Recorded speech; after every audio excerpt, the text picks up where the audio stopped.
They said a woman couldn't handle the warthog. Too heavy, too brutal, too much for delicate hands. Captain Kira Halford heard it all. The whispers in the ready room, the smirks when she walked past, the deliberate silence when she asked questions that deserved answers. She heard it, she absorbed it, she filed it away. And then Death Canyon happened. The story begins not with thunder, but with silence. The kind of silence that lives in places where men have decided something before you ever open your mouth. Where your uniform means nothing because they've already written the ending in their heads. March 2003, Kandahar Forward Operating Base, Afghanistan. The war in Iraq was 16 days old. The news cycles back home were filled with shock and awe, with embedded reporters riding in Humvees, with night vision footage of tracer rounds lighting up the Baghdad sky like angry fireflies. But here, in this corner of Afghanistan, the war was older, quieter, more personal. This was where pilots went to prove themselves or disappear trying. Captain Kira Halford stood at the edge of the flight line, watching the pre-dawn maintenance crews swarm over the A-10 Warthogs like ants on a carcass. The smell of JP-8 fuel hung thick in the cold air. She'd grown to love that smell, sharp, chemical, honest. It didn't lie to you. It didn't pretend to be something it wasn't. She was 26 years old. Red-brown hair pulled tight in a regulation bun. Blue eyes that had learned early not to show doubt. She stood 5'7" in her flight boots, which meant she was eye level with most men's shoulders. That had never bothered her. What bothered her was the way they looked past her, through her, like she was a clerical error that would correct itself eventually. 340 flight hours. Top of her class in close air support tactics at Nellis. Qualified on the GAU-8 Avenger cannon, the Hydra 70 rocket system, the Maverick missile suite, every box checked, every requirement exceeded. And still, when the squadron gathered for morning briefings, there was somehow never a seat for her. When tactical frequencies got passed around, her call sign was accidentally omitted. When the flight lead positions got assigned, her name appeared at the bottom of the roster, penciled in like an afterthought. The other pilots called her Barbie. Some of them said it to her face. Most just said it loud enough for her to hear as she walked away. She'd learned not to respond. Learned that every reaction was ammunition. Every flinch was proof they were right about her. So she became stone. The hangar behind her was coming alive. Voices echoed off the corrugated metal walls. Someone laughed, that particular kind of military laugh that's always at someone's expense. She didn't turn around, didn't need to. She knew the sound of men who'd already decided she didn't belong. Her father had belonged. Major Liam Halford, F-4 Phantom pilot, dead before she was old enough to remember his face. She knew the story by heart because her mother had told it 1,000 times, always the same way, always with that particular tone that said, "This matters, pay attention." Training accident, 1977. Mechanical failure during a low-altitude bombing run at Nellis Range. The aircraft went into an unrecoverable spin. Her father could have ejected. The investigators said he had time, but the ejection path would have sent him directly into the path of his wingman. So he rode it down, rode it into the desert floor at 400 knots, rather than risk another pilot's life. Kira was 13 months old when it happened, too young to remember, old enough to spend her entire life trying to understand. Her mother never remarried, never even dated as far as Kira knew. Just worked 2 jobs and put every spare dollar into a savings account with Kira's name on it. And when Kira turned 18 and said she wanted to fly, her mother had simply nodded and said, "Your father died doing what he loved. If you're going to fly, make it mean something." So here she was, making it mean something, or trying to. The sun broke over the eastern ridgeline, turning the dust in the air into gold. Kira took a breath, tasting aviation fuel and ancient dirt, and started walking toward the operations building. The briefing room smelled like coffee and stale sweat. 30 pilots crammed into a space designed for 20. Maps covered the walls, topographical nightmares of ridge lines and valleys that had killed better men than anyone in this room. The ops officer, a captain whose name Kira could never remember, was thumbing through mission folders with the enthusiasm of a man doing taxes. Kira found a spot against the back wall. Not because she wanted to hide, because all the chairs were taken and nobody was offering to move. The door at the front of the room banged open. Lieutenant Colonel Barrett Calloway entered like weather. 44 years old, built like a linebacker gone slightly soft, with iron gray hair cut so short it looked painted on. He'd flown F-16s in the Gulf War, had 3 confirmed kills against Iraqi Mirages, wore his old squadron patch on his right shoulder like it was a papal seal. He was also, in Kira's experience, a complete asshole. Calloway scanned the room with the expression of a man inspecting vegetables at a market. His gaze passed over Kira without pausing. She might as well have been furniture. "Gentlemen," Calloway began, and Kira felt that little familiar twist in her stomach, the one that came from being erased in plain sight. "We've got a situation developing in Sector 7C." The room shifted. Sector 7C. Even the name carried weight. Calloway pulled down a map. Red circles marked known enemy positions. Blue squares marked previous engagement zones. And there, in the center, a topographical nightmare, Death Canyon. A 12-mile stretch of terrain so narrow and hostile that flying through it violated every principle of tactical aviation. SEAL Team Cutlass 9 went in at 0300 for a high-value target snatch. Intel said the compound was lightly defended. Intel was wrong. Calloway's voice was flat, matter of fact, the voice of a man who'd seen this movie before. "They're pinned down, 3 wounded, requesting immediate air support." Someone in the front row whistled low. "Sector 7C? Sir, that valley's eaten 4 aircraft in the past 18 months. "I'm aware, Captain," Calloway's jaw flexed, "which is why I'm not authorizing a sortie." The room exploded into murmurs. Kira felt her hands ball into fists. A major near the front, Thompson, she thought his name was, stood up. "Sir, we're talking about 8 SEALs. We can't just leave them." "We're not leaving them, Major. We're being realistic about risk versus reward." Calloway folded his arms. "The terrain is unmanageable. Enemy density is unknown. Weather's deteriorating. I will not sacrifice pilots and aircraft on a mission with a near-zero success probability." "So we do nothing?" Thompson's voice carried an edge. "We wait for the weather to clear. We bring in Apache gunships. We do this right, not fast." Calloway's tone said the discussion was over. Kira's mouth opened before her brain could stop it. "I'll go." The room went silent. 30 heads turned. 60 eyes found her in the back corner like laser designators locking on.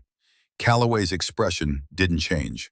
He just looked at her with the tired patience of a teacher dealing with a slow student. "I'm sorry, Captain." "Halford, is it? Did you just volunteer for a combat mission?" "Yes, sir." "Based on what experience exactly?" Kira pushed off the wall, moving to where people could see her without craning their necks. 340 flight hours, sir. 90 of those in mountainous terrain. I've studied every after-action report from Sector 7C. I know the approach vectors, the wind patterns, the thermal variations. Calloway smiled. It wasn't a kind smile. "You've studied reports. How delightful." "This isn't graduate school, sweetheart. This is combat." The word sweetheart hung in the air like a slap.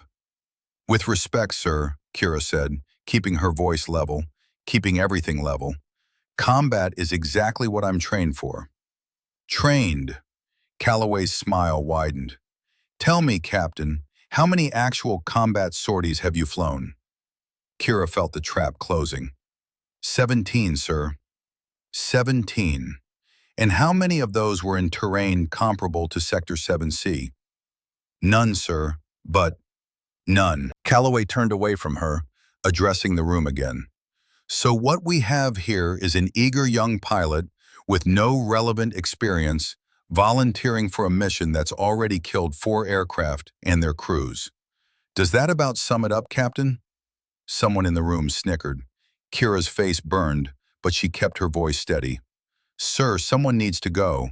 Those SEALs are in a situation created by bad intelligence and worse timing, and I will not compound that mistake by sending in pilots who aren't ready. Calloway picked up his folder. Mission is scrubbed until conditions improve. Dismissed. The room began to empty. Pilots filed out, some shooting Kira glances, pity, amusement, contempt. She stood there, rooted, feeling something dark and hot building in her chest. Then a voice from the doorway cut through the noise. She's ready. Everyone stopped.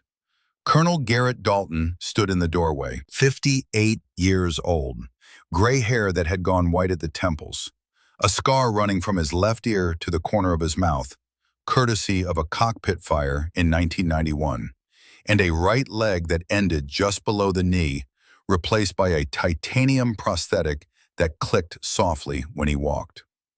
Dalton moved into the room with the deliberate gait of a man who'd learned to make every step count. His uniform was perfectly pressed. His bearing was parade ground straight. He looked like what he was, a man who'd survived hell and come back functional. Calloway's expression hardened. Colonel Dalton, this isn't your briefing. No, Barrett, it's yours, which is why I'm curious why you're turning down a qualified pilot for a time-critical mission.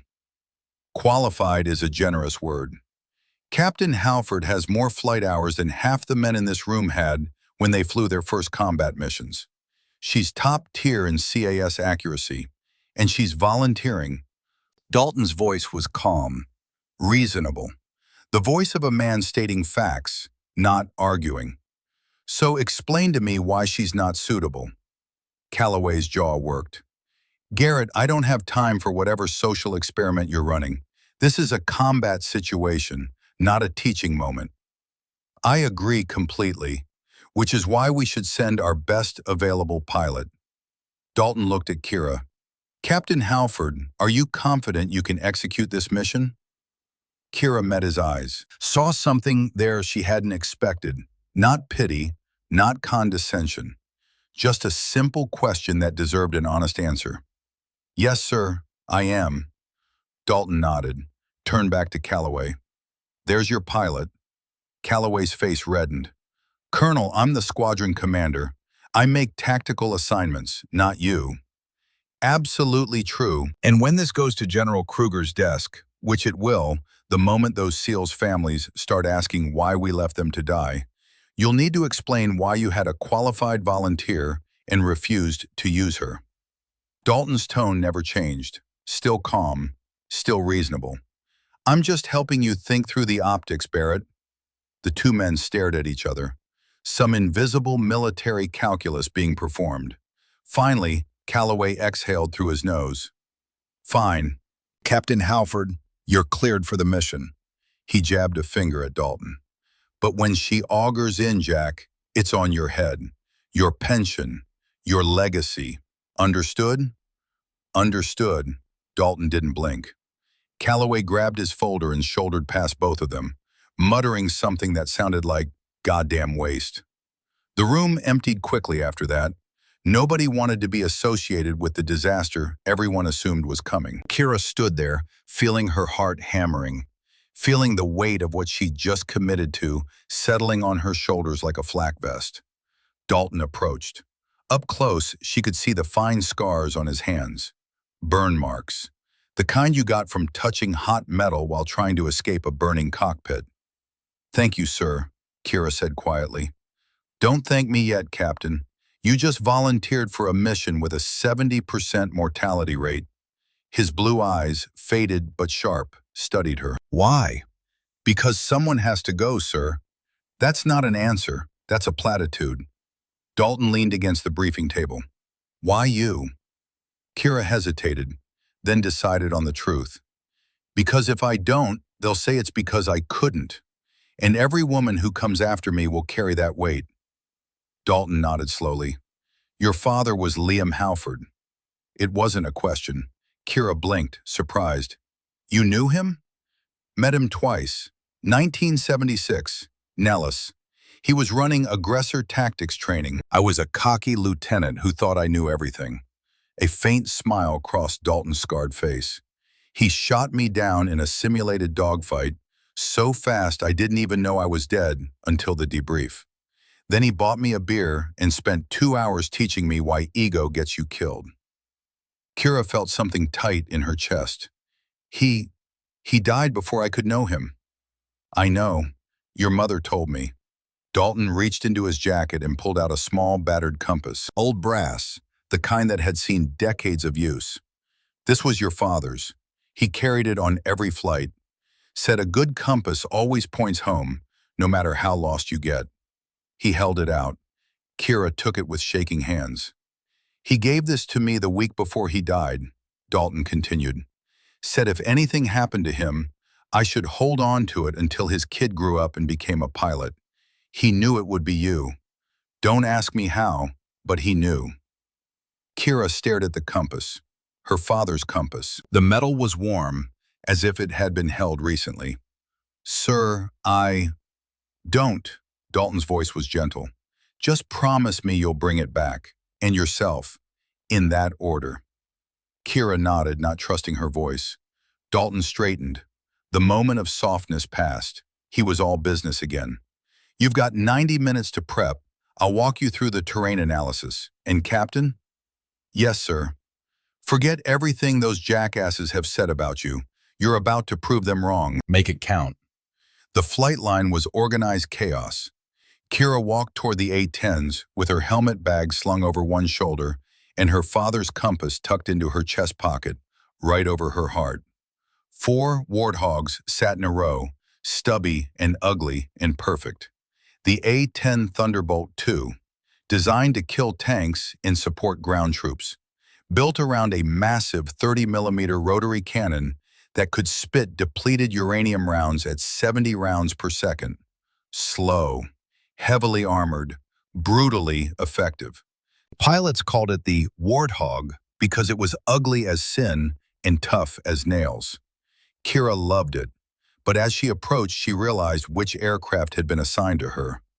Fury 2, the oldest bird in the squadron, more patches than original skin, landing gear that had been rebuilt 3 times, the kind of aircraft that got assigned to cargo runs and training flights, not combat missions.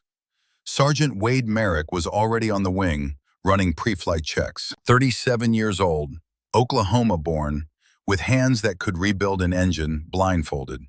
He glanced down as Kira approached, and his expression said everything. Ma'am, he climbed down the ladder, wiping grease on his coveralls.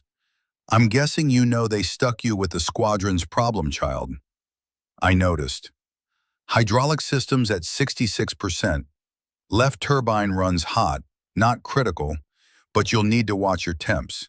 Flare dispensers jam about every 3rd deployment. Merrick looked genuinely apologetic.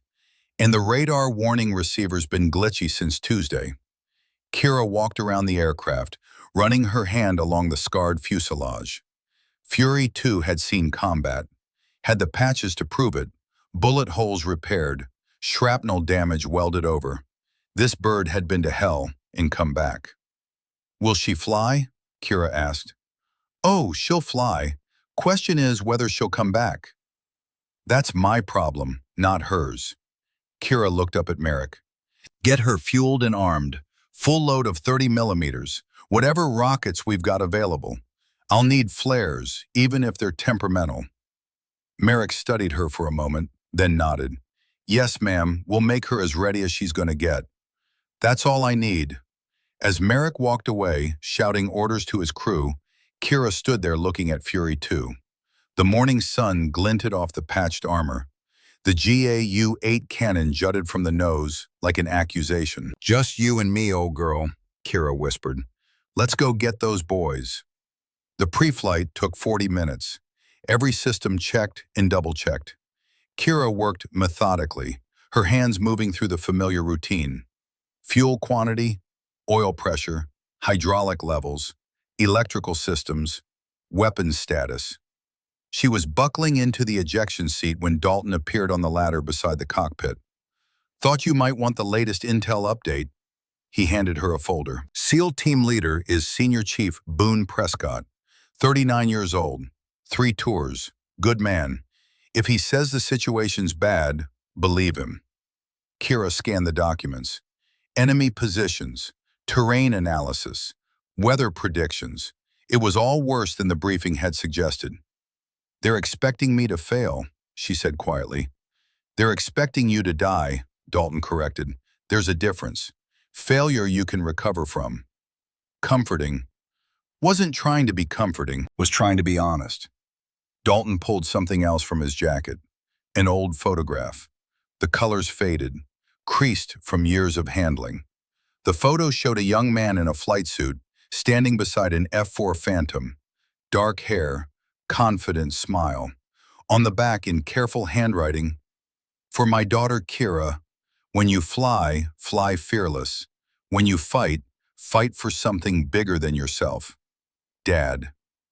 Kira's hands trembled as she held it. "Your mother gave this to me the day you graduated flight school," Dalton said. "Asked me to watch over you.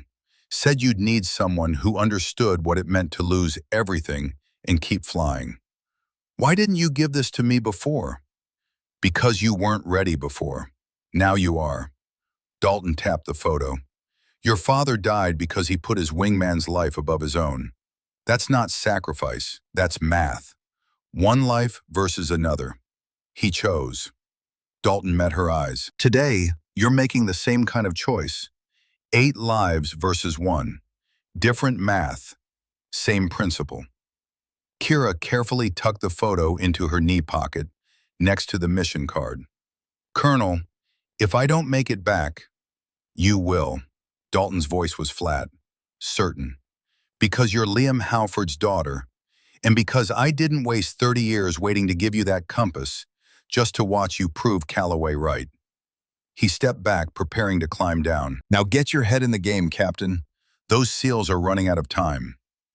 Kira watched him descend, his prosthetic leg clicking against the metal rungs. A man who'd lost half his body and kept fighting, kept flying, even if only from the ground. She pulled on her helmet, began the engine's start sequence. The twin turbofans spooled up with a rising whine. The aircraft trembled like something waking up. Kira felt it in her bones. That particular vibration that meant power, meant readiness.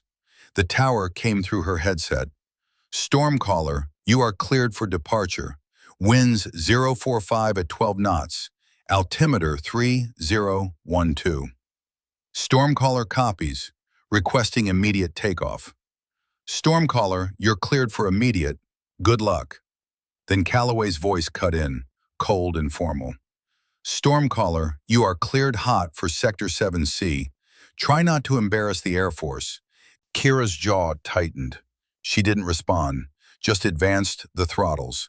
Fury 2 rolled forward. The nose wheel rumbled over the uneven concrete. 20 knots, 40, 60. The aircraft felt heavy, loaded with fuel and ordnance, sluggish. Then rotation speed. Kira pulled back on the stick. The ground fell away. Afghanistan spread out below her, browns and grays and the occasional shocking green of a valley with water. The Hindu Kush mountains rose in the distance like broken teeth. Somewhere out there, 8 men were dying, and she was the only one coming. The flight to Sector 7C took 38 minutes. Kira spent them running through the mission profile, checking systems, feeling the aircraft. Fury 2 wasn't pretty. The left engine ran 15 degrees hotter than spec. The hydraulics felt mushy. The radar warning receiver clicked intermittently, ghost signals. But she flew.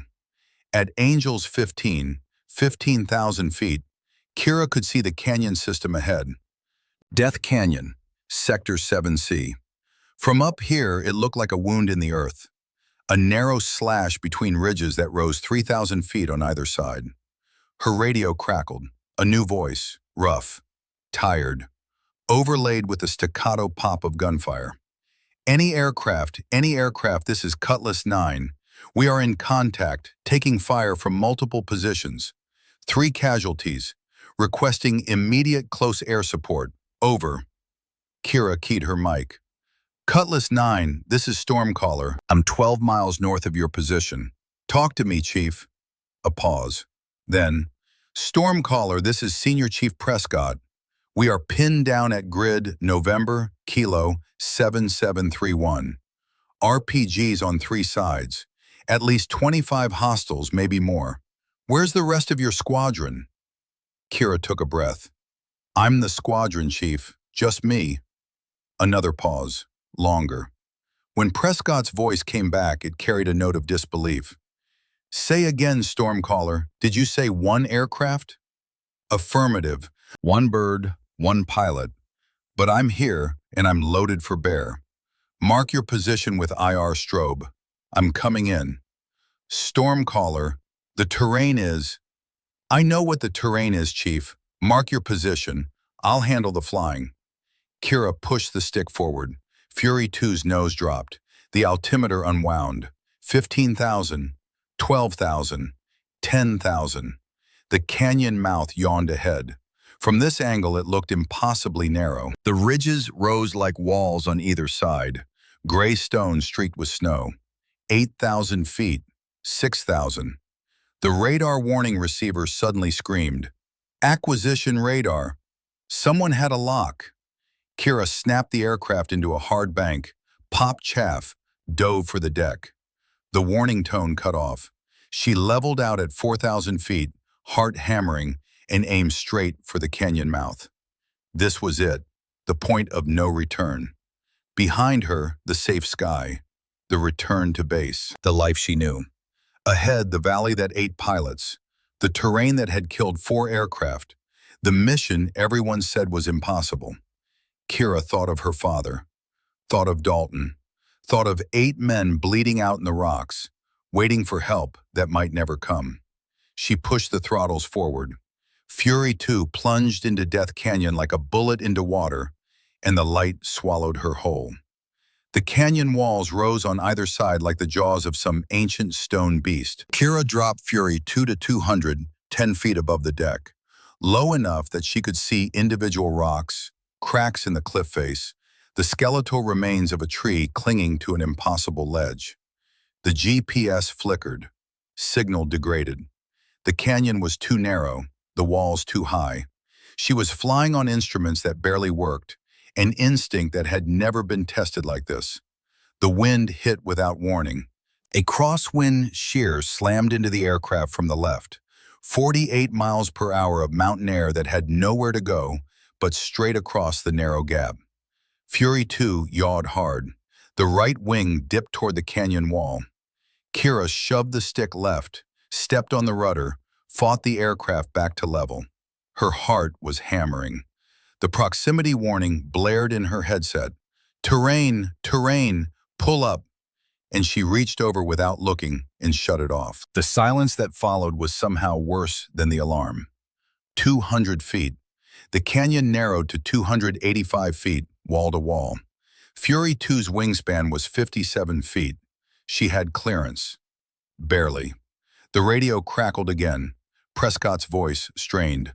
Stormcaller, we've got IR strobe active. Do you have visual? Kira scanned ahead. The canyon floor was a maze of boulders and scrub vegetation. Then she saw it, a thermal bloom on her targeting display. The infrared strobe, invisible to the naked eye but brilliant on her sensors. And around it, heat signatures. Lots of them. Cutlass 9, I have your strobe. I also have multiple tangos in your vicinity. How copy? Good copy, Stormcaller. They've got us bracketed. RPG teams on the ridges, heavy weapons in the rocks. We can't move without getting shredded. Kira pulled up her tactical display. The thermal imaging showed the battlefield in stark detail. 8 friendly signatures huddled behind a jumble of boulders. And surrounding them, not 25 hostiles, 47.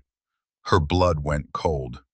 Cutlass 9, be advised, I'm counting 40-plus enemy fighters. Intel was significantly off. A burst of static, gunfire in the background, Then Prescott's voice, tight with controlled fury. They told us light resistance, quick extract. This is a goddamn kill box. Kira keyed the radio to the command frequency. Kandahar Actual, this is Stormcaller. Cutlass 9 position is heavily fortified. Enemy strength double intel estimate. Request immediate QRF. Colonel Calloway's voice came back, cold and clipped. Negative, Stormcaller. Intelligence has been verified by multiple sources. Execute mission as briefed or return to base immediately.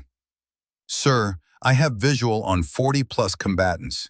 The intel is wrong. Captain Halford, that is a direct order. Comply or face court-martial upon return. Kandahar Actual, out.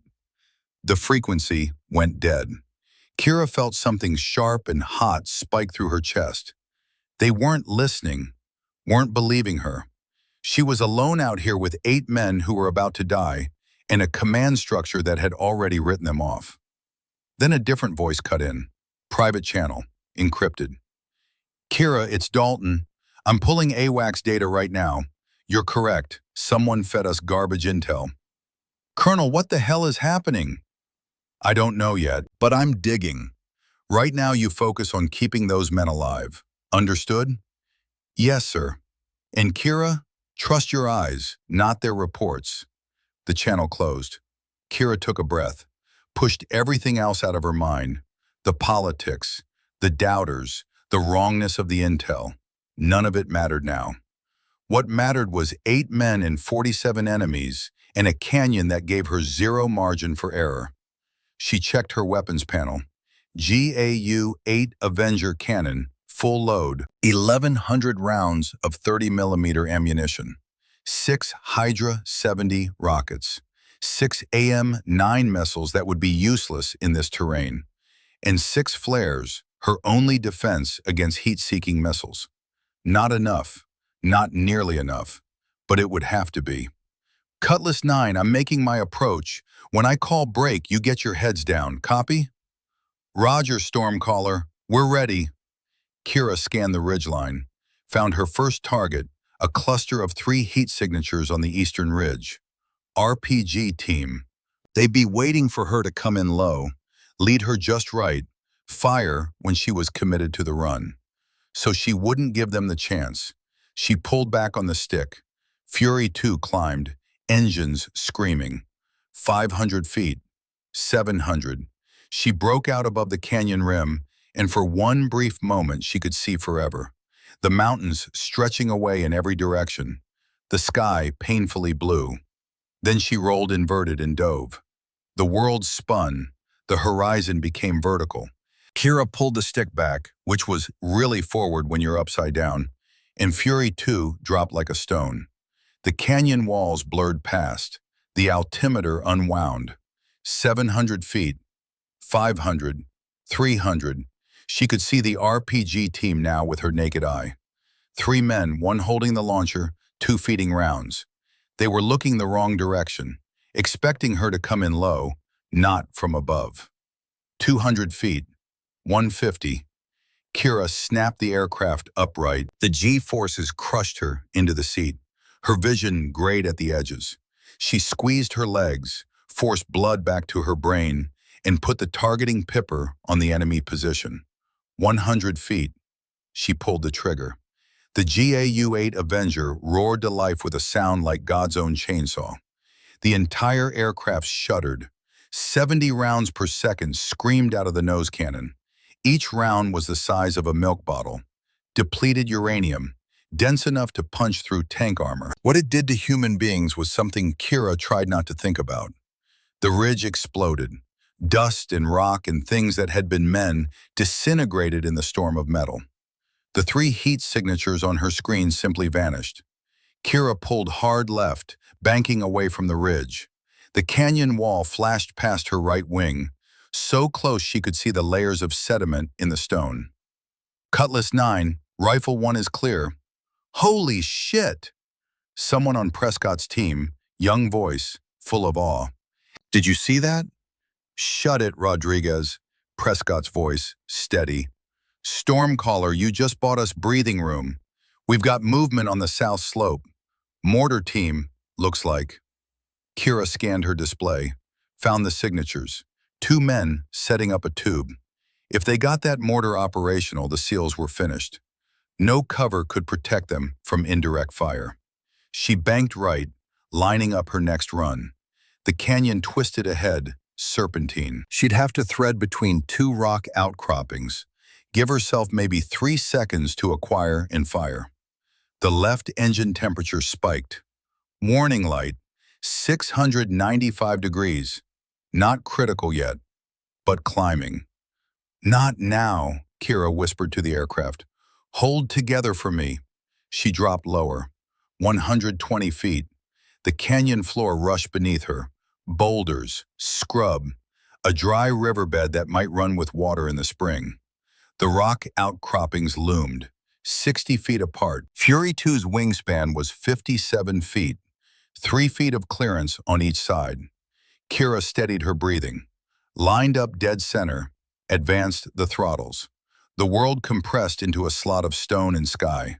Time stretched. She could see every detail, the striations in the rock, a bird's nest wedged in a crack, the way the shadows fell. Then she was through.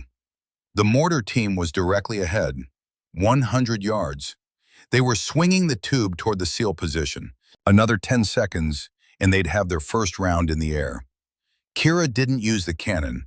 She rippled off 2 Hydra 70 rockets. The weapons streaked away, trailing white smoke. 2.5 pounds of high explosive each. Unguided. Old technology. Simple physics. They hit within a half second of each other. The explosion was massive. The mortar ammunition cooked off in a secondary blast that sent a mushroom cloud of dust and flame 200 feet into the air. The shockwave hit Fury 2 like a physical blow.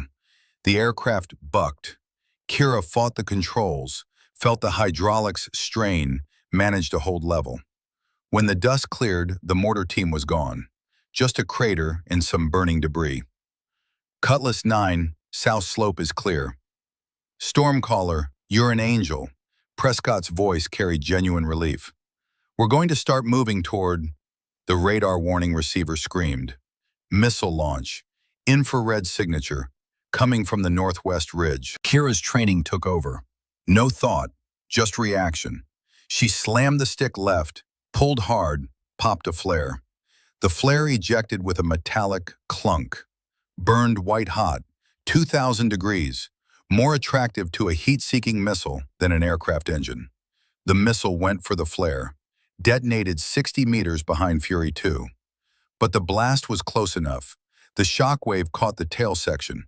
Kira heard metal scream, felt the aircraft yaw. The hydraulic pressure gauge dropped from 66% to 38% in the space of a heartbeat. The stick went mushy in her hands, sluggish, like flying through mud. Warning lights cascaded across the panel. Right stabilizer damaged, hydraulic pressure low. Left engine temperature now 735 degrees and climbing. Fury 2 was dying. Slow and ugly, but dying. And Kira was still in the middle of the canyon with 40+ hostiles and 8 men depending on her. She keyed the radio, forced her voice steady. Cutlass 9, I'm still in the fight. Keep your heads down. But inside, a cold calculation was running. 5 flares left. Hydraulics at 38% and falling. Engine temperature critical. Maybe 15 minutes of flight time before something catastrophic failed. 15 minutes to save 8 lives. She could do a lot in 15 minutes. Kira pulled Fury 2 into a climbing turn, gaining altitude to reassess. From 500 feet up, she could see the full tactical picture. The SEAL position was surrounded on 3 sides. Enemy fighters were moving, trying to flank, using the terrain for cover. And there, thermal signature different from the others. Colder, more metallic. A technical truck. Pickup with a heavy machine gun mounted in the bed, 50 caliber. That weapon could chew through the SEAL's cover like tissue paper. The truck was moving, bouncing over rough ground, heading toward a position where it would have a clear line of sight on the Americans. Kira checked her weapons. 4 rockets left. Cannons still operational. Hydraulics barely functional, but holding. Cutlass 9, you've got a technical moving to your 6 o'clock. Big gun. I'm engaging. Copy, Stormcaller. Make it count. The technical was a mile away, moving fast. The gunner in the back was already traversing his weapon toward the SEAL position. Kira dove. Fury 2 dropped through 500 feet, 400, 300. The engine temperature alarm was a steady shriek now. She ignored it. The technical's driver saw her coming, swerved. The vehicle bounced over rocks, trying to evade. Not fast enough. Kira didn't use rockets, too valuable. She used the cannon. 80 rounds, less than 2 seconds of fire. But at 3,000 rounds per minute, it was enough. The depleted uranium rounds tore through the technical like it was made of cardboard. The engine blocks shattered. The fuel tank erupted. The heavy machine gun and its crew simply ceased to exist. The truck rolled twice and came to rest upside down, burning. Kira pulled up. The G-forces crushed her. Her vision tunneled. She grunted, tensing her legs and abdomen, fighting to keep blood in her brain. The aircraft leveled at 200 feet, hydraulics at 34%, left engine now 760 degrees. She was running out of time and systems. Stormcaller, that's 3 positions eliminated, Prescott's voice. We're starting to move. What's your status? Kira glanced at her panel. Every warning light that could be on was on. I'm operational. Keep moving. I'll cover you. She didn't mention that operational was a generous description, or that she just felt the sticks shudder in a way that meant structural damage, or that the left engine was maybe 5 minutes from catastrophic failure. None of that would help the men on the ground. She circled above the canyon, watching the thermal display. The SEALs were moving. 3 men carrying a wounded teammate, the others providing cover. They were headed toward a wider section of canyon. Somewhere they could be extracted, if she could keep the enemy off them long enough, if her aircraft held together, if the universe decided to cut her a break for once. Movement on her display. Enemy fighters repositioning. They were smart, coordinated, not running, adapting. That was bad. Panicked fighters broke and ran. Professional fighters adapted and killed you. Kira keyed the command frequency. Kandahar Actual, Cutlass 9 is mobile. Recommend immediate Chinook dispatch for extraction. Silence. Then Calloway's voice, tight. Stormcaller, your aircraft status? Degraded but functional. I can maintain cover until extraction arrives. Negative. You are ordered to RTB immediately. Aircraft is too damaged for continued operations. Kira felt her jaw clench. Sir, if I leave now, those men die. That is not your decision to make, Captain. You have your orders. Sir, Captain Halford, you are in direct violation of a command directive. Return to base immediately or face court-martial. Acknowledge. Kira looked at her panel, at the warning lights, at the fuel gauge showing 34%, at the hydraulic pressure steadily dropping. Then she looked at her thermal display, at 8 green dots representing 8 Americans. Good men, men with families, men who'd been sent into a trap with bad intelligence and no support. She thought of her father, thought of the choice he'd made, one life versus another. She reached down and switched off the command frequency. Cutlass 9, I'm staying until you're clear. How copy? A pause. Then Prescott's voice, rough with emotion. Copy, Stormcaller. We won't forget this. Dalton's voice cut in on the private channel. Kira, what are you doing? My job, Colonel. If you don't return to base, Calloway will have you arrested. Then he'll have to wait until I'm done. She banked right, lining up another attack run. Sir, I need you to do something for me. Name it. Find out who fed us that intel, because this wasn't a mistake. This was a setup. Silence on the line. Then, I'm already looking, and Kira, your father would be proud. The channel went dead. Kira focused on flying. The canyon walls blurred past. The aircraft shuddered with every maneuver. She was coaxing performance out of Fury 2 that the designers never intended. Metal fatigue, structural stress. Every second in the air was borrowed time. She spotted another enemy position. Cluster of fighters in a boulder field. They were setting up for an ambush along the SEAL's route. Kira keyed her radio. Cutlass 9, hold position. Hostiles on your axis of advance. Copy. How many? Kira counted heat signatures. 8, maybe 10. Give me 30 seconds. She came in from the south, low and fast. The boulders gave the enemy cover from ground fire, but from the air, they were exposed. She triggered the cannon. The GAU-8 roared. Rounds chewed through rock and flesh. The thermal signatures scattered. Some went dark, others fled. Kira pulled up hard, too hard. The damaged hydraulics couldn't keep up. The stick went slack for a terrifying second. The aircraft nosed over. She shoved the stick forward, then back, manually forcing the control surfaces to respond. Fury 2 wallowed, threatened to snap roll. Then the hydraulics caught and she had control again. Her hands were shaking.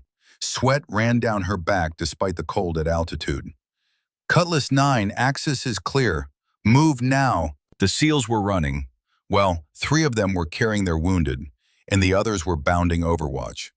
Moving fast considering they'd been pinned down for hours. Kira circled above them. Guardian Angel.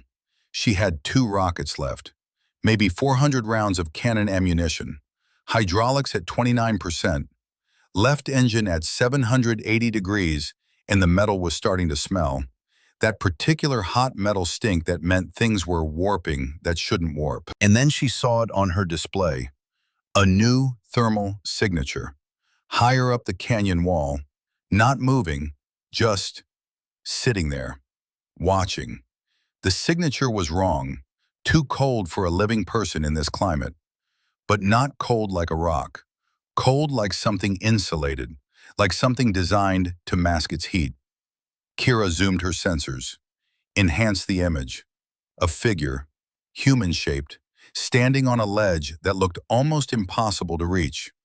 No weapon visible, no movement at all, just standing, watching. She keyed her radio. Cutlass 9, you have eyes on the ridgeline, bearing 275? Negative, Stormcaller. What are you seeing? Someone watching us. Has been for, I don't know, maybe the whole engagement.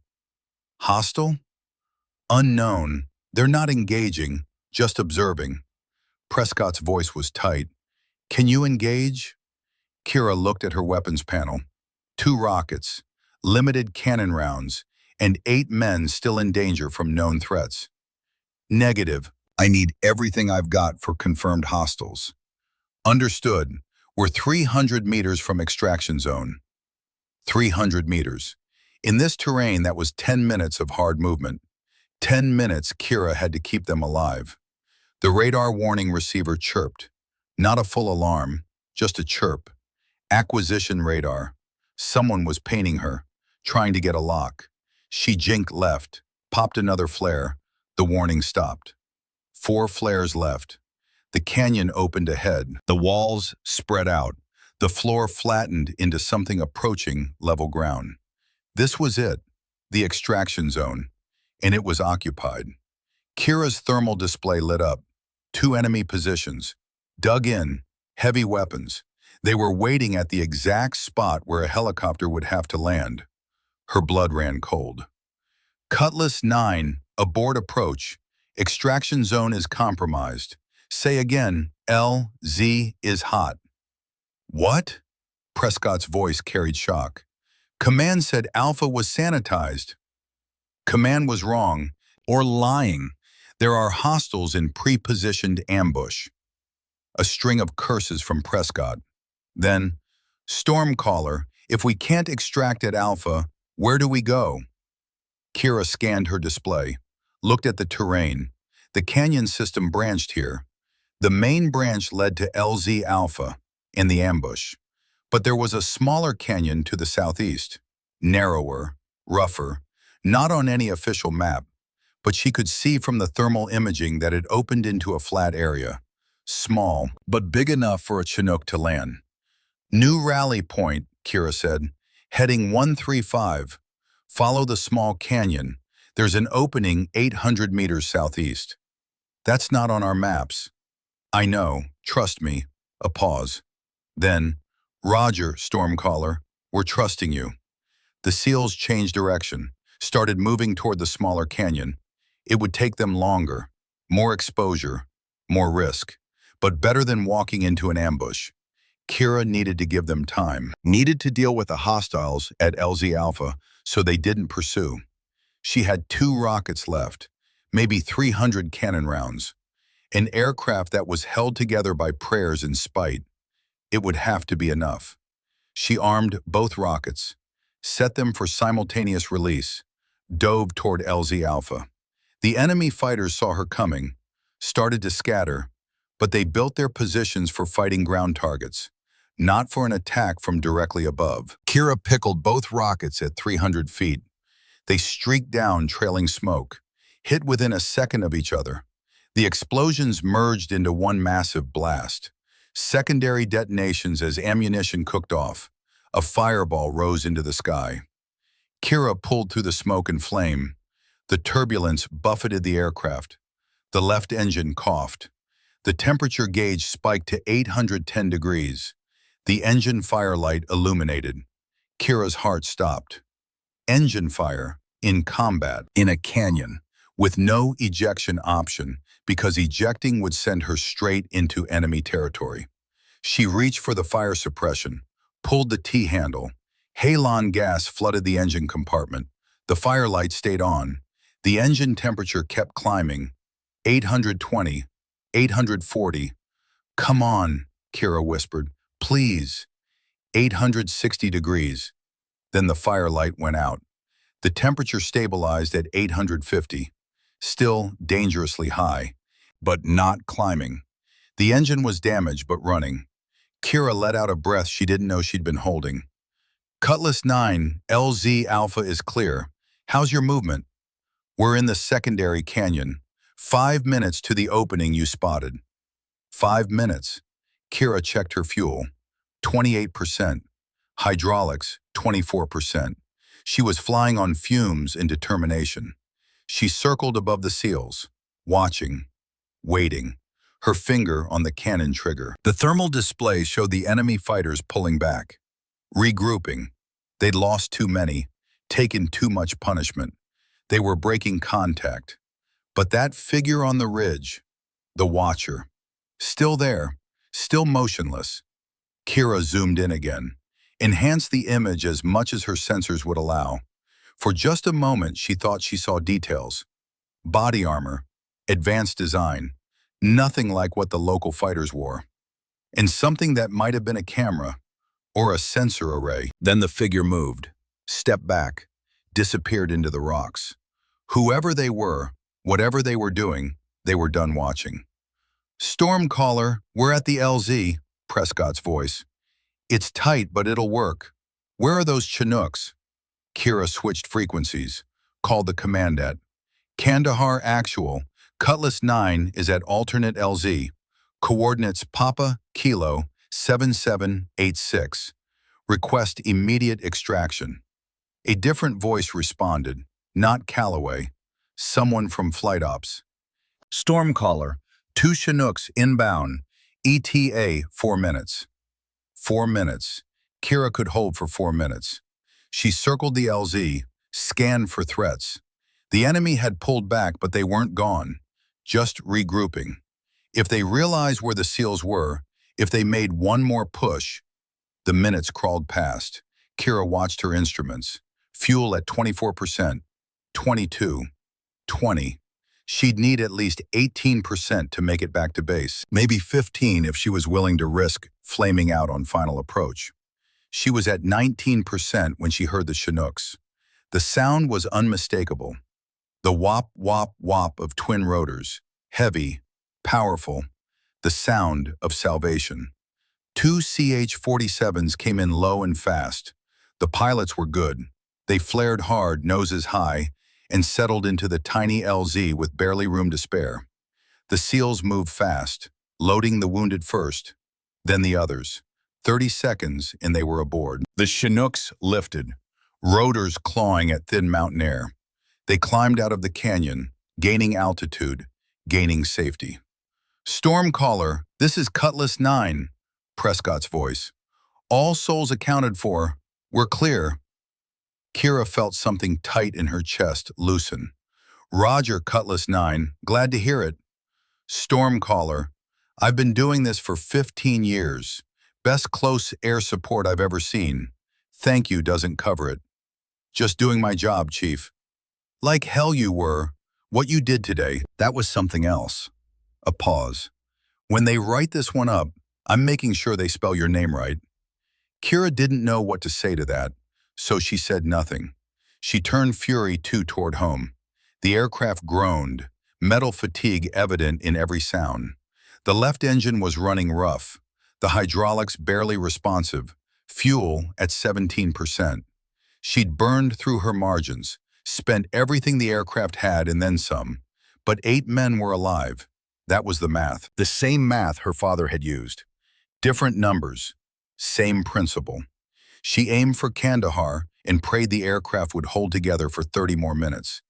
Behind her, the canyon fell away. Death Canyon, Sector 7C. The valley that ate pilots. But not today. Today the storm had passed through, and nothing would ever be the same. The landing gear wouldn't come down. Kira cycled the switch 3 times. Nothing. The hydraulic pressure gauge sat at 18%, not enough to move the heavy mechanisms that lowered 3 wheels and their struts into the airstream.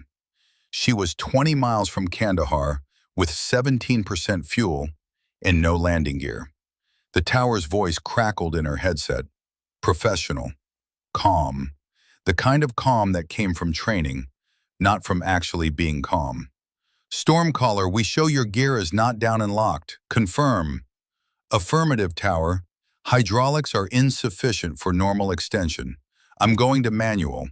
There was a lever beside her right knee. Red handle. Manual gear extension. It would bypass the hydraulic system and use gravity and springs to drop the gear. It worked maybe 70% of the time in perfect conditions. These were not perfect conditions.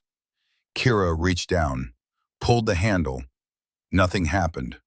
She counted to 5, pulled again, harder. A grinding sound vibrated through the airframe, then 3 dull thunks as the landing gear fell and locked into position. 3 green lights illuminated on her panel, down and locked. Tower, I show 3 green. Confirm. A pause, then. Stormcaller, we confirm 3 down, but visual shows your nose gear is canted 15 degrees left. Recommend you eject. Repeat, recommend immediate ejection. Kira looked at her fuel gauge. 14%. If she ejected, Fury 2 would crash. The aircraft that had brought her through hell, the aircraft that had saved 8 lives, gone. Negative, tower, I'm bringing her home. Stormcaller, that landing gear could collapse on touchdown. You'll cartwheel. You'll die. Then I'll die doing my job. Clear the runway. I'm coming in. She could hear voices in the background at tower, someone arguing. Then a different voice came on, older, authoritative, Colonel Dalton. Kira, listen to me very carefully. That gear won't hold. The nose strut is damaged. When you touch down, it's going to fail. I know, sir. Then you know ejection is your only option. Sir, this aircraft got me there and back. I'm not abandoning her now. Kira, Colonel, with respect, I'm landing.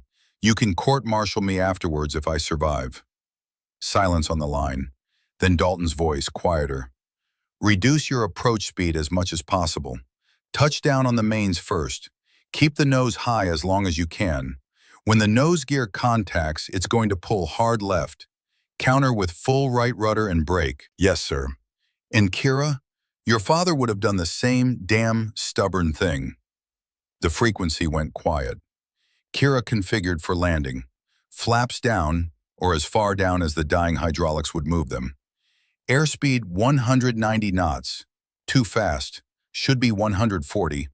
But with partial flaps and battle damage, 190 was as slow as she could safely fly.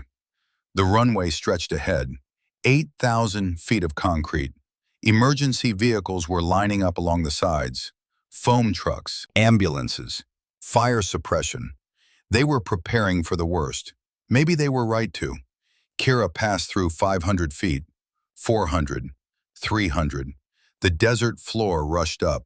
She could see individual rocks now, scrub brush, a rusted truck chassis someone had abandoned years ago. 100 feet. She pulled the throttles to idle. The engines spooled down.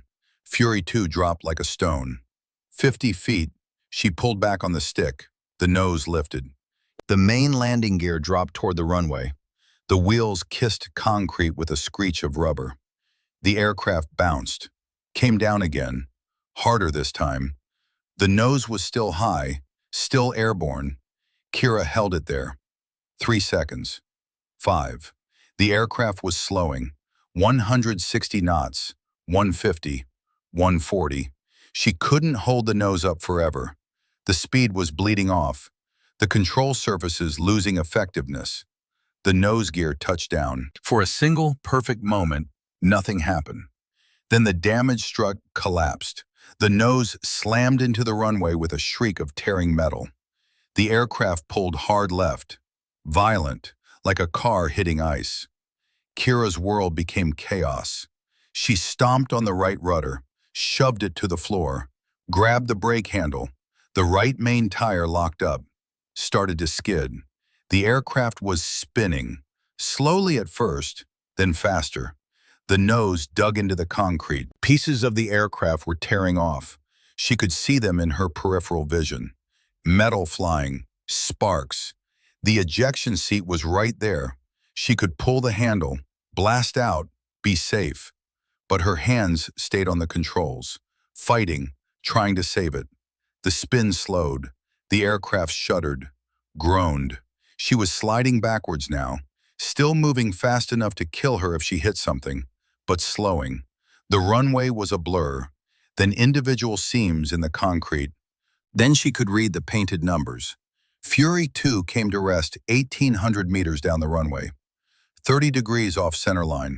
Nose collapsed. Left stabilizer hanging by cables. Fuel streaming from a ruptured line. But stopped, and not on fire. Kira sat there for a moment, hands still on the controls, heart hammering so hard she could hear it. The canopy was cracked, a spider web pattern radiating from a single impact point. Something had hit it. A rock, debris, she'd never know. The radio crackled. "Stormcaller, are you mobile?" Kira tried to speak, had to clear her throat. Tried again. "Negative, aircraft is done flying, but I'm okay." "Copy, emergency crews are inbound, remain in the aircraft." But Kira was already unbuckling, hands shaking so bad it took 3 tries to release the harness. She popped the canopy. The emergency jettison sent it flying clear. She stood on the seat, climbed out, stepped down under the crumpled nose section. The desert air hit her, hot, dry, real. She was alive. 8 men were alive. The math had worked out. Kira jumped down to the concrete. Her legs were shaking. She took 3 steps and had to sit down. Just sat right there on the runway with her back against the landing gear, looking at what was left of Fury 2. The aircraft was a wreck. Nose crushed. Stabilizer destroyed. Fuel leaking. Hydraulic fluid making dark pools on the concrete. She'd probably never fly again. But she'd done her job. The emergency vehicles arrived with sirens and flashing lights. Medics swarmed her, checking vitals, asking questions she only half heard. She let them work. Let them put her on a stretcher even though she could walk. Seemed easier than arguing. They loaded her into an ambulance. She stared up at the roof of the vehicle. White metal. A fire extinguisher bolted to the wall. Normal things. Mundane things. The ambulance didn't move. Kira heard voices outside. Someone was arguing. The back doors opened and Colonel Dalton climbed in. His prosthetic leg clicked on the metal floor. Sir, we need to transport, one of the medics began. Give us a minute, Dalton's voice. Not loud, not harsh, just absolutely certain. The medics left. Dalton sat on the bench opposite Kira. For a long moment, he just looked at her. His scarred face was unreadable. You disobeyed a direct order to return to base, he said finally. Yes, sir. You engaged in combat operations with an aircraft that should have been grounded. Yes, sir. You endangered yourself and valuable Air Force property. Yes, sir. Dalton leaned forward. And you saved 8 American lives that command had written off as acceptable losses. Kira met his eyes. Colonel Calloway is going to have you arrested the moment you step out of this ambulance, Dalton continued. He's calling it theft of military property, disobeying direct orders during combat operations. The charges carry prison time. I understand, sir. Do you? Because I'm not sure you grasp what you've stepped into. Dalton pulled a folder from inside his jacket. While you were busy being a hero, I was digging into the intelligence failure. Found some interesting things. He opened the folder. Satellite images, financial records, communications logs. Major Vincent Arkwright, Calloway's intelligence deputy. He's the one who certified the intel for today's mission. Said the enemy force was light. Said LZ Alpha was clear. Dalton's finger traced over a bank statement. He also has $45,000 in a Swiss account that nobody can explain, and encrypted communications with an IP address in Pakistan. Kira sat up slowly. He sold us out. That's what it looks like. And 22 months ago, he certified the intel for another SEAL mission in Sector 7C. That team walked into an ambush. 4 dead. The pieces were falling into place. The pattern, the betrayal. Does Calloway know? Kira asked. I don't think so. I think he's just arrogant and stubborn. But either way, he's about to become a problem for you. Dalton closed the folder. Unless someone above him intervenes. As if on cue, the ambulance doors opened again. A man in a crisp service uniform stepped in. Silver eagles on his collar, ribbons covering half his chest. 63 years old, face like weathered granite, eyes that had seen things that changed people. Brigadier General Thaddeus Kruger. Kira tried to stand. Dalton waved her down. Captain Halford. Kruger's voice was gravel rolled in sandpaper. I'm told you put on quite a show today. Sir, I'm also told that Colonel Calloway has ordered your arrest. Kruger pulled out a cigar, didn't light it, just held it. That presents me with an interesting situation. On one hand, you clearly violated orders. On the other hand, you accomplished a mission that command deemed impossible and saved 8 Tier 1 operators who are now telling anyone who'll listen that you're the best combat pilot they've ever worked with. Kruger sat down. The ambulance suddenly felt very small. So here's what's going to happen. Colonel Calloway and Major Arkwright are both being relieved of duty pending investigation. Calloway for command negligence. Arkwright for treason. Kruger's eyes were hard. The charges against you are being dismissed as improper under the circumstances. Kira blinked. Sir? You heard me. No arrest. No court-martial. In fact, you're being recommended for the Distinguished Flying Cross. Kruger leaned back. Assuming you want it. Want it, sir? Some people prefer to stay quiet, stay off the radar, especially when they've just made enemies of half the command structure. Kruger studied her. You strike me as someone who might value anonymity over recognition. Kira thought about that, about medals and recognition, about standing on stages while people clapped, about her name in newspapers and on the evening news. Her father had died without recognition, without medals, just a training accident that rated 3 paragraphs in the Air Force Times. I don't need a medal, sir, she said quietly. I just need to fly. Kruger smiled. It was not a warm smile.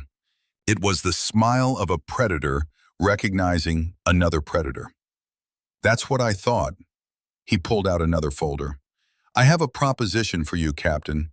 There's a unit being formed, small, specialized, For missions that conventional squadrons can't handle.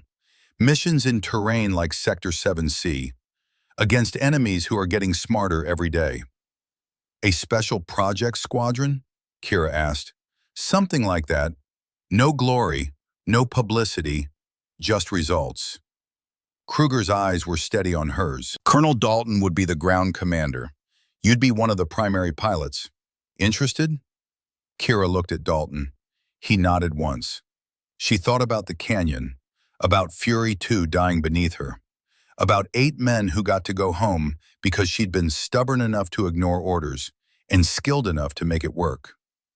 What about that watcher? Kira asked. The one on the ridge. Kruger and Dalton exchanged glances. You saw him too, Kruger said. It wasn't a question. Thermal signature was wrong. Too cold. Like advanced insulation or cooling. Kira tried to remember details. Body armor. Modern. Nothing like local fighters wear. You're observant. Kruger pulled out a photograph. Grainy. Black and white. Infrared. It showed a figure on a ridgeline. Same posture. Same equipment. This was taken 19 months ago. Different canyon. Different operation. Kruger laid out more photos. 7 in total. 7 sightings over the past 2 years, always in Sector 7C or adjacent canyons. Always during American operations. Never engaging, just watching. Who are they? Kira asked. We don't know. Best guess is foreign intelligence. Russian, GRU. Maybe Iranian Quds Force. They're documenting our tactics, building a database on how we operate in difficult terrain. Dalton's voice was grim. And Major Arkwright was feeding them mission schedules, pilot assignments, attack profiles. They're learning how to kill us, Kira said. That's the theory, which is why we need pilots who can adapt faster than the enemy can analyze. Kruger leaned forward. People like you, Captain. People who can look at a situation that should be impossible and find a way anyway. Kira absorbed that. The implications. The danger. The fact that every time she flew, someone might be watching, learning, preparing. What happened to the other pilots who saw the watchers? She asked. Silence. Then Dalton spoke. 4 are dead. 2 are missing. You're the first one who saw them and lived long enough to report it properly. The ambulance suddenly felt very cold. So if I join this unit, Kira said slowly, I'm basically painting a target on myself. Yes, Kruger said simply. And if I refuse? You go back to regular squadron operations, fly cargo runs and training missions until you get bored. Retire in 20 years with a pension and a sense of unfulfilled potential. Kruger's eyes were steady. Or you can do something that matters. Your choice. Kira thought of her father, thought of the choice he'd made. One life versus another. She thought of the compass in her pocket, the photograph. Fly fearless. Fight for something bigger than yourself. I'm in, she said. Kruger nodded like he'd never doubted it. Report to Hangar 7 at 0600 tomorrow. Colonel Dalton will brief you on operations. He stood. And Captain, welcome to the war nobody knows is happening.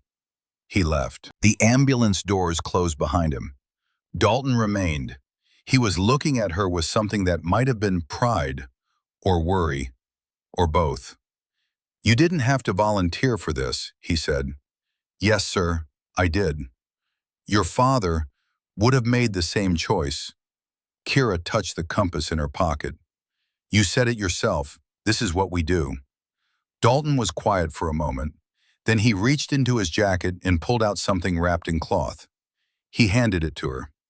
Kira unwrapped it. A patch, black fabric, no unit designation, no rank, just a single word in gray thread. Stormcaller. That's your new call sign, Dalton said. Official, permanent, the name that will haunt enemy fighters for the next decade if you do this right. Kira held the patch, felt the weight of it, the meaning. Get some rest, Dalton said, standing. Tomorrow we start building something new, something that scares the people who think they can't be scared. He left. The medics came back. They finished their checks and cleared her to go. Kira walked out of the ambulance into the late afternoon sun. The flight line stretched ahead, aircraft being serviced, pilots prepping for missions, the normal routine of a combat airbase. But nothing was routine anymore. Nothing would ever be routine again. She looked back at Fury 2 one last time. The aircraft was surrounded by maintenance crews. They were shaking their heads, making notes. The bird was done. Would be stripped for parts and scrapped. But she'd done her job, brought her pilot home, saved 8 lives. That was all any aircraft could ask. Kira started walking toward her quarters. She needed sleep, food, time to process what had happened. She made it 3 steps before someone called her name. "Captain Halford!" She turned. A group of men were approaching, 8 of them, still in tactical gear, still carrying weapons, still smelling of gunpowder and sweat. The SEALs from Cutlass 9. Senior Chief Boone Prescott was in the lead. 39 years old, Tennessee accent, built like someone who could run 50 miles and then fight for 6 hours. His face was weathered, exhausted, but his eyes were clear. He stopped in front of her. For a moment, he just looked at her.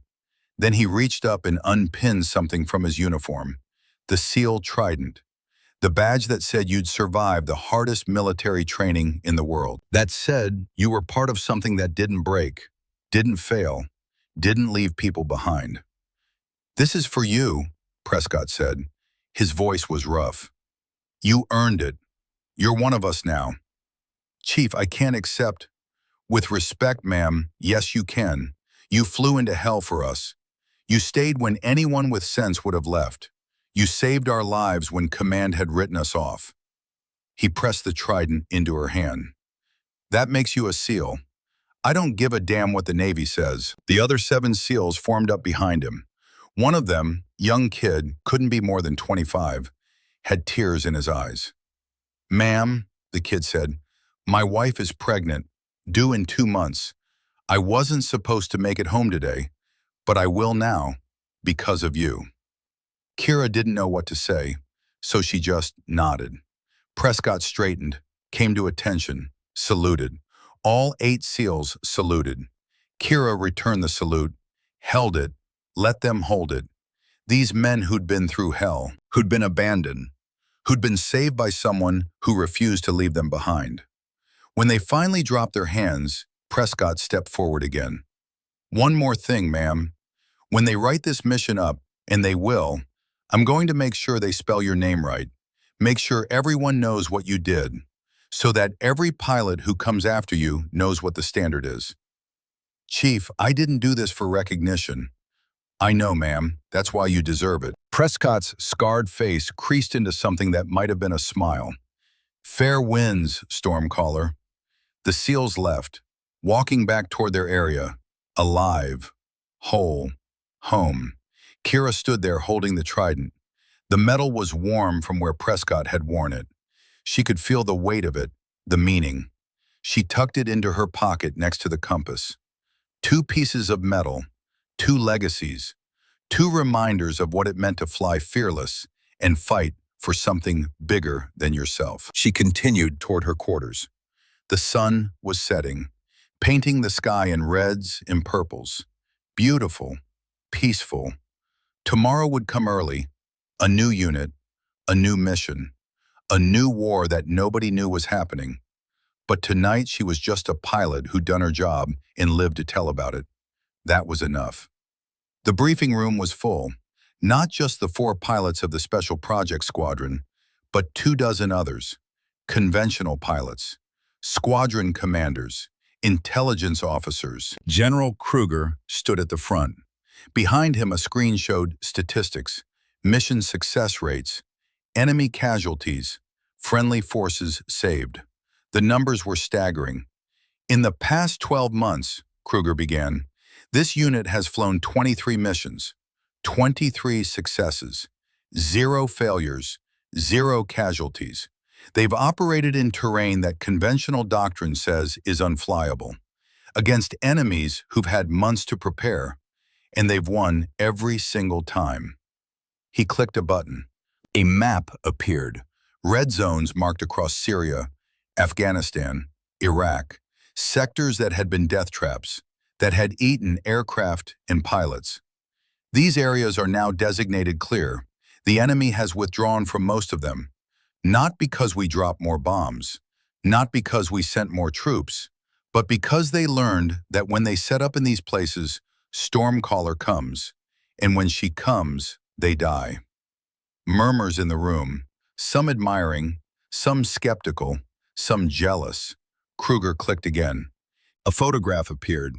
Infrared, a ridgeline, but this time, no figure watching. The watchers have pulled back. We've had 0 sightings in the past 6 months. They've stopped documenting our tactics in these areas because they learned that the tactics they were documenting don't work against pilots who refuse to follow them. He turned to look directly at Kira. She was sitting in the back row, black flight suit, Stormcaller patch on her shoulder, face impassive. Captain Halford has set a new standard, one that every combat pilot in this theater will be expected to meet. Kruger's voice carried through the room. She's proven that impossible is just a word people use before someone shows them otherwise. After the briefing, after the questions and the mission assignments and the routine business of war, Kira walked out onto the flight line. Stormcaller 1 sat waiting. 23 missions, 23 times into hell, 23 times home. The aircraft was scarred now, patched, repaired, but still flying, still deadly. She ran her hand along the fuselage, felt the vibration of maintenance crews working inside, preparing for the next mission, the next impossible task. Footsteps behind her. She turned. Dalton approached. He was smiling, actually smiling, a rare sight. You've started something, you know. Applications for special operations aviation have tripled. Women are joining up specifically to fly combat missions. You've become what you always hated, a symbol. I just wanted to fly, sir. And now you're showing others they can too, whether you wanted it or not. Dalton handed her a folder. New mission, Sector 11, worse than anything we've done before. Kira opened the folder, scanned the details. The terrain was impossible, the enemy's strength overwhelming, the success probability near 0. She smiled. When do we launch? 48 hours, 4 aircraft, full squadron deployment. Dalton's expression turned serious. Kira, this one's different. The watchers are back, not observing, participating. We think they're testing something new, some kind of advanced anti-air system. Then I guess we'll see how advanced it really is. You're not scared? Kira thought about that, about fear, about the canyon that had nearly killed her, about the missions that had followed, about flying into the unknown and trusting that skill and determination would be enough. I'm terrified, sir, every single time. But fear is just information.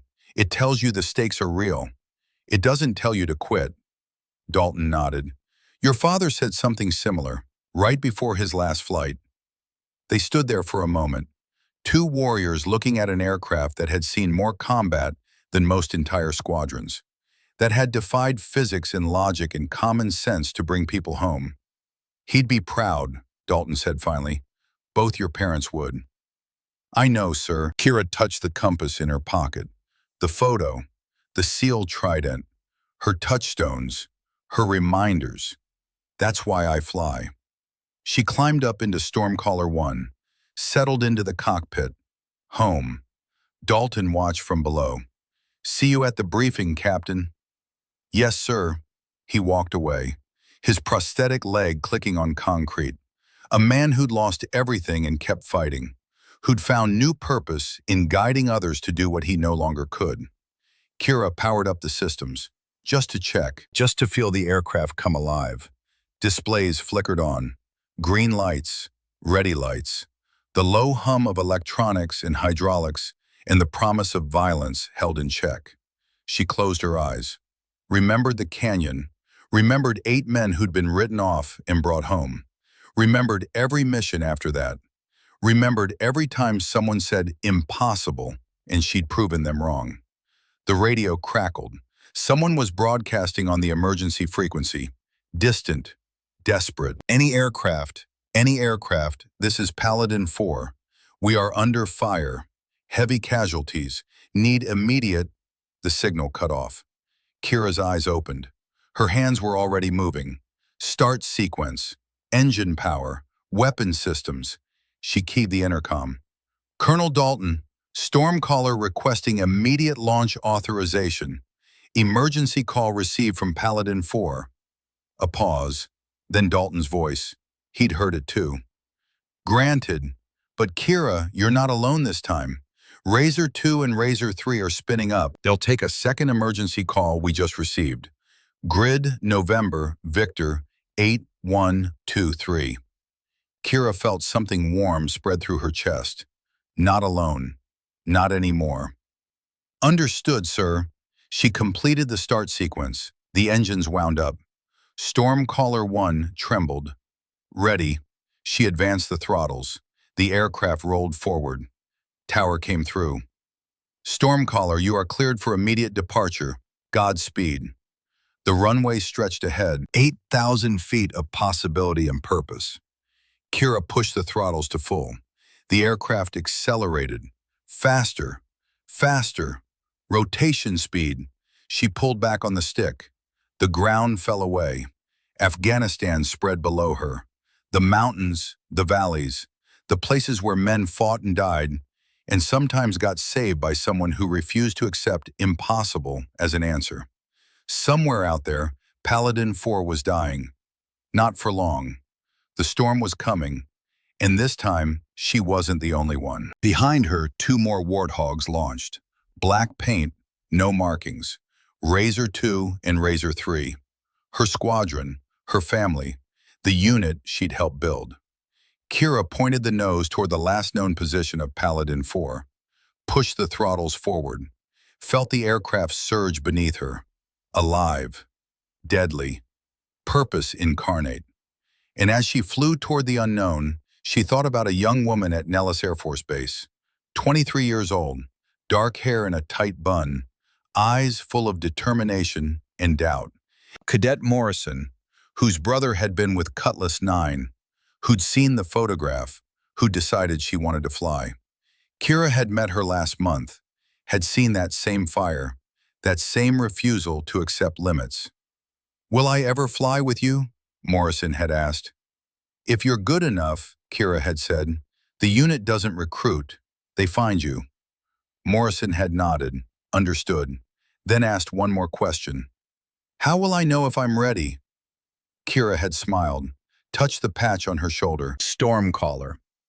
You'll know, she'd said, when you stop asking permission and start taking action. When you see 8 people who need help and you're the only one who can give it. When impossible becomes just another mission parameter to work around. Morrison had saluted, not because regulations required it, but because respect demanded it. And Kira had known. In 5 years, maybe less, that young woman would be sitting in a cockpit just like this one, flying missions that scared everyone else, saving lives that command had written off. The cycle would continue, the standard would rise, because that's what happened when you stopped telling people what they couldn't do and started showing them what they could. Kira keyed the radio. Let her voice carry across all frequencies. Let everyone hear, friend and enemy alike. Paladin 4, this is Stormcaller. I'm inbound. Hold on, I'm coming for you. And in that moment, somewhere in those mountains, men who thought they were dead lifted their eyes to the sky, listening, hoping, because they'd heard the stories, the legend that had spread through every forward operating base from Kandahar to Baghdad, the pilot who flew when no one else would, the woman who turned Death Canyon into a graveyard for those who'd tried to kill Americans there. Stormcaller, the name whispered in briefing rooms, shouted on radios when hope was running thin, cursed by enemies who'd learned too late what it meant to hear that call sign. Below her, Afghanistan blurred past, the same mountains, the same valleys, the same war, but different now, because she'd proven something that needed proving, that impossible was negotiable, that orders were sometimes wrong, that one person willing to fly into hell could change everything. Her father had made his choice 30 years ago, rode his aircraft into the ground rather than risk another pilot's life. One life for one. She'd made hers a year ago, flew into Death Canyon for 8 men, and then again, and again, and again. Different math, same principle. Protect the people who can't protect themselves. Fight for something bigger than yourself. Fly fearless. The horizon swallowed her. Afghanistan swallowed her. The war swallowed her. But the storm kept coming. And nothing, not terrain, not weather, not an enemy who'd studied her every move, could stop it. They said a woman couldn't handle the Warthog. They said Death Canyon ate pilots. They said a lot of things. Kira Halford proved them all wrong. And she wasn't done yet, not by a long shot. The radio crackled again. Paladin 4's voice, stronger now, hopeful. Stormcaller, we hear you. ETA? Kira checked her navigation. 5 minutes. She had 5 minutes to get there, to save them, to prove once again that impossible was just a word. 5 mics, Paladin 4. Keep your heads down. The storm is almost there. She pushed the throttles to the stops. Stormcaller 1 surged forward, engines howling, hungry for the fight ahead. Behind her, Razor 2 and Razor 3 broke off toward their own emergency. 3 different missions, 3 different storms, all of them carrying the same message. Help was coming, always. Because that's what they did. That's what she'd built. A unit that didn't leave people behind, that didn't accept impossible, that flew into hell and brought everyone home. Kira smiled as the mountains rose around her. This was what her father had died for. This was what her mother had sacrificed for. This was what every doubt, every insult, every obstacle had been preparing her for. This moment, this mission, this life. And she wouldn't trade it for anything. The canyon walls appeared ahead, narrower than Death Canyon, steeper, more hostile. She dropped altitude, 200 feet, 150, 100. The aircraft screamed through the gap, wings nearly touching stone. And somewhere in that canyon, Paladin 4 heard the sound they'd been praying for. The sound of salvation, the sound of thunder, the sound of the storm.